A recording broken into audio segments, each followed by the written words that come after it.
Yo, what is going on, people? I am Asher, aka KANJO, and we are back again with another video. This time we're reacting to WrestleMania. 10 WWE wrestlers Vince McMahon expected to suck, but turned out to be megastars. I don't know who he may have thought was gonna suck, to be honest. I can kind of imagine like a conversation with Vince and a wrestler he didn't really have much faith in. For example, John Cena, when he first started, he could have been like, "You suck, John Cena. You suck. If you don't turn this around, you're fired." Something like that, anyway. But yeah, we're gonna see who sucked but turned out to be a megastar and go from there. Make sure you like, make sure you subscribe, and make sure you drop a comment down below. Yeah? Lovely. Let's get into it. Vince McMahon has a habit of judging a book by its cover. Throughout his career, McMahon has decided whether he likes a wrestler based on his first impression of them. That wrestler then works extra hard to win over McMahon, and thankfully the names on this list managed to do just that. The wrestler put in a ton of effort to truly get over with the audience, and then they combined this with excellent in-ring and character work, and slowly but surely, McMahon realizes that he was wrong. Join us now as WrestleMania looks at 10 WWE wrestlers Vince McMahon expected to suck. Be sure to subscribe and hit that notification bell for daily wrestling videos, and follow us on Facebook for exclusive lists. Also check out our new channel, WrestleMania Shorts. You Number 10, Mick Foley. WWE Hall of Famer Mick Foley managed to get three distinctive characters over in WWE, those being Mankind, Cactus Jack, and Dude Love. Whilst Foley achieved substantial success in WWE, winning the WWE title on several occasions, Vince McMahon notoriously didn't see much value in Foley at the beginning. Speaking on a special A&E documentary focused on Foley, this is what McMahon had to say. "I thought it was kind of degrading to our product. I thought he didn't have any talent. I thought it was déclassé. Mick always had that connection with the audience, and I never really saw that before he came here. I thought, boy, we're never going to hire that guy, but he did. He had that connection, and very few people have that." Number 9, Shawn Michaels. Vince McMahon and Shawn Michaels. He thought Shawn Michaels sucked. He thought Shawn Michaels sucked. I mean, I'm not like, Shawn Michaels is a GOAT. Not GOAT, well, he's in the conversation of being a GOAT, not gonna lie. But the way Shawn Michaels was presented, I would have not thought Vince McMahon thought Shawn Michaels sucked. Shawn Michaels, a heartbreak kid. That sucks. have had a great deal of respect and admiration for each other, but this wasn't always the case. When they needed new main event stars in the mid-90s and HBK was suggested, McMahon was firmly against the idea. McMahon didn't think HBK had what it took to reach the next level in WWE, and one of the reasons why McMahon had a personal issue with him was due to his size. WWE executive Bruce Pritchard would discuss this on an appearance on Sam Roberts' podcast. This is what he had to say. There's a lot of situations where we pitched big, sweeping, just simple things like Shawn Michaels is a babyface. That little son of a bitch will never be a babyface in my company. And he didn't see it. And then after WrestleMania 11, Vince gets in the car and says, "God damn it, guys, we have a babyface on our hand. Why am I'm the only one that sees this?" And Pat and I are looking at each other going, we were told never to bring that idea up ever again. It's crazy. Right. But Pat especially, and Pat was probably the first one that actually made the statement, "I could see Shawn Michaels as WWF champion." And did he get his head torn off for it? Oh, yeah. Yeah. Yeah. Well, Vince didn't see Shawn as the WWF champion at that time. Number 8, Gunther. When Gunther was called up to the main roster, there was logic. Yeah, I remember this, because this was obviously recent. But I remember when Gunther came to the main roster, he won a couple matches and then something happened and it looked like it was going downhill. But until Triple H took over the creative control, then Gunther went up again. But yeah, I did know about this. He was about to be buried. Gunther would not be Gunther, the longest reigning Intercontinental Champion of all time right now, if Vince was still in power. Logical concern from fans that Vince McMahon wouldn't get Gunther's character. During the start of his run, it looked like McMahon was a fan. However, a report then surfaced from WrestleVotes who indicated that McMahon was not a fan of Gunther backstage and he wanted to bury Gunther with immediate effect. Thankfully for Gunther, this was around the same time in which McMahon was getting set to take a leave of absence, and there were even reports that the claims of McMahon hating Gunther were exaggerated. Nevertheless, it was clear that Gunther eventually won over McMahon, and it was reported months later that he was impressed with Gunther's in-ring work. And his presentation throughout 2023 has been a clear indicator that McMahon is now firmly a Gunther fan. Number 7, LA Knight. Yeah. WWE fans were left utterly speechless when popular NXT star LA Knight made his debut on the main roster. LA Knight would appear on SmackDown as Max Dupree and he would become a manager for the Maximum Male models. It was reported that Vince McMahon had a lack of faith in LA due to his age, so subsequently made the call to make him a manager. This was a terrible fit for LA Knight, and the call was eventually made for LA to revert to his prior persona. Even though McMahon clearly had a negative impression of LA Knight upon his main roster debut, this has thankfully changed, and it's since been reported that McMahon has had a change of heart when it comes to one of WWE's fastest rising stars. Number 6, Daniel Bryan. Daniel Bryan was everything that Vince McMahon doesn't traditionally like in a WWE star. When he first started in WWE, it was made perfectly clear that McMahon didn't get Bryan, and when Bryan had his first WWE match on... I even heard or read a report or some... I can't remember where I heard it, saw it, read it, whatever. But just because Daniel Bryan, or Bryan Danielson, what you want to call him now, is a vegan, he didn't get how he didn't eat meat. So because of that, he didn't push him as much because he was a vegan, which is crazy. Mad. But yeah, some years later, he went and main event in WrestleMania 30, which was literally centered around Daniel Bryan. Their biggest event, their biggest PLE ever of the year on the year calendar was centered around Daniel Bryan, the vegan, that Vince McMahon did not like, that he thought sucked. But yeah. NXT against Chris Jericho, McMahon reportedly had a less than positive response to Bryan's work in the match.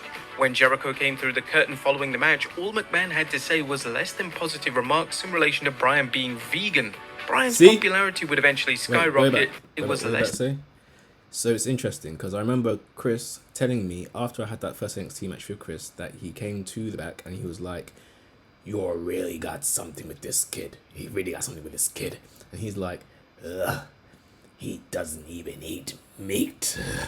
Less than positive remarks in relation to Bryan being vegan.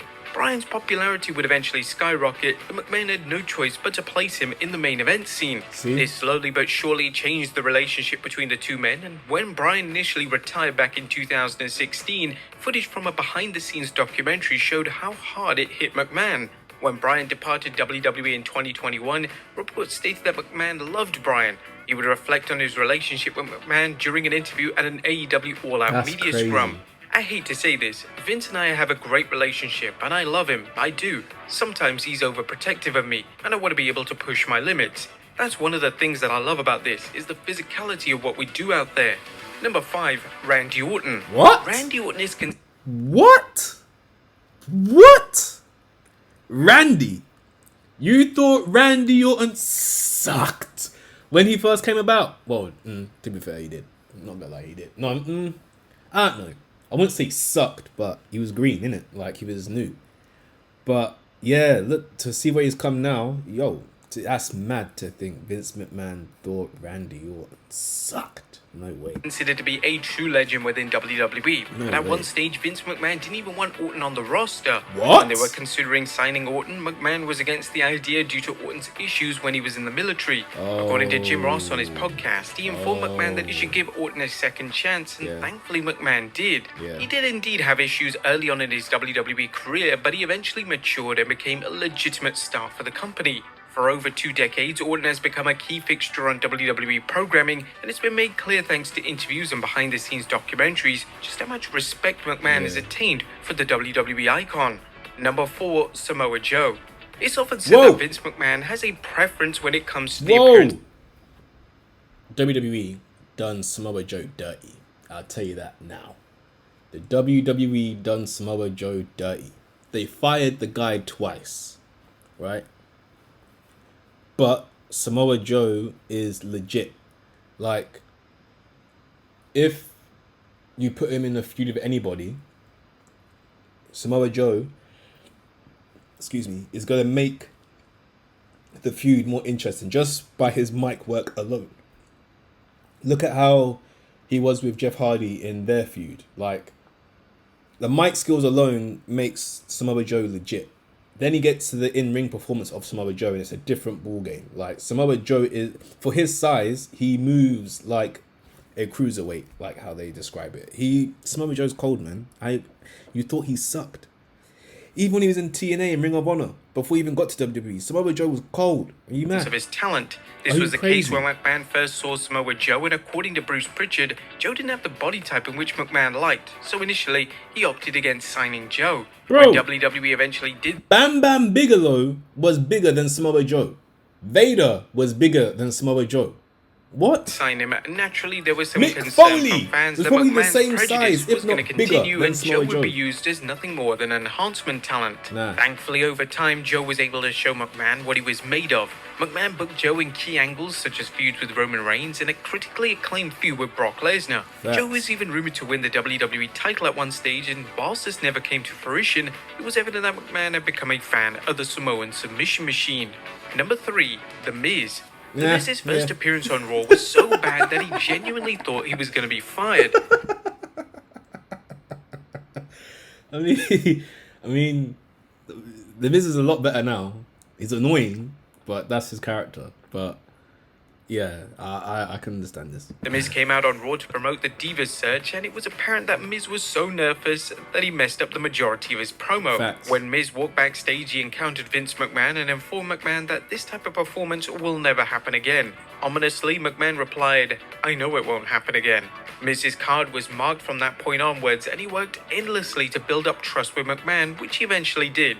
Miz, a few years after his infamous Raw appearance, would be catapulted into the main event scene, and he would eventually win the WWE title in 2010. The Miz in modern WWE is considered to be one of the most reliable talents around, and if they had a media appearance that needs fulfilling, Miz will likely be at the top of the list when it comes to who McMahon wants to represent the company. Number 2, Chris Jericho. A few years before Chris Jericho became the first undisputed champion in WWE, Vince McMahon had a rather negative opinion of Jericho. Just a month or so into Jericho's run in WWE, McMahon believed that Jericho was the drizzling shit, and this stemmed from a number of wrestlers complaining about Jericho's in-ring work. Jericho discussed McMahon's opinion of him during an episode of Talk is Jericho, and this is what he had to say. And I almost got fired about a month in because Vince said, you know, the problem is I got called into a meeting with Vince, Jim Ross, and Blackjack Lanza. And that's when Vince was like, you know, the problem with you is you're the drizzling shit. You're not worth the paper your contract is printed on. And I was like, you're green as grass. I'm like, Jericho would win McMahon over in time, and the two still have a close bond to this very day, with Jericho mentioning that he has McMahon's personal number, and if he was ever to text McMahon, he would get a response with him. But everybody that surrounds him, not everyone, but so many people he's surrounded by yes men. As most guys in that position are, he doesn't want yes men, and I had a really good relationship with him. I don't have much relationship with him now because obviously I don't work for him, so there's a little bit of a career issue. But if I text him right now, he'll text me back within 5 minutes. Okay. 5 minutes. And number 1, AJ Styles. What? One of the most exciting... What? What? AJ Styles? No way. No way. This definitely should be number one. AJ Styles, you're crazy. 18 debuts in You're WWE crazy. history came at the You 2016 are Royal Rumble. crazy. AJ Styles finally arrived in WWE and everyone was excited. That is with the exception of Vince McMahon. According to AJ Styles during an appearance on the My Love Letter to Wrestling podcast, McMahon had no idea who he was and he thought the Rumble crowd ovation was a fluke. McMahon clearly had low expectations when it came to Styles, and Styles himself admitted that he expected McMahon to place him in the mid-card, but Styles during an interview with Dirtfork would discuss when McMahon changed his tune and became a fan of the Phenomenal One. He didn't think too much of AJ Styles, but the turning point where Vince really saw something in me when I had a regular match, a babyface match, went out there and did my thing. I came back to Gorilla and Vince says, "Come here for a second.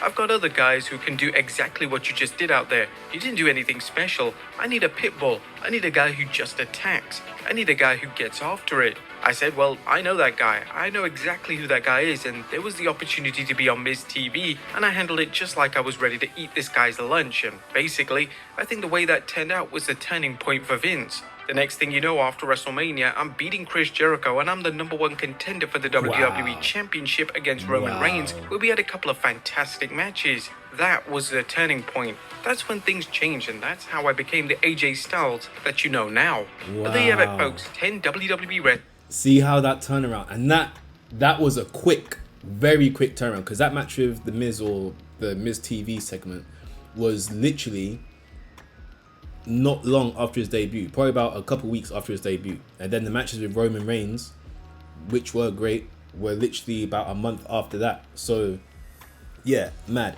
If AJ Styles and Roman Reigns have a match now, it would be it would be a great match.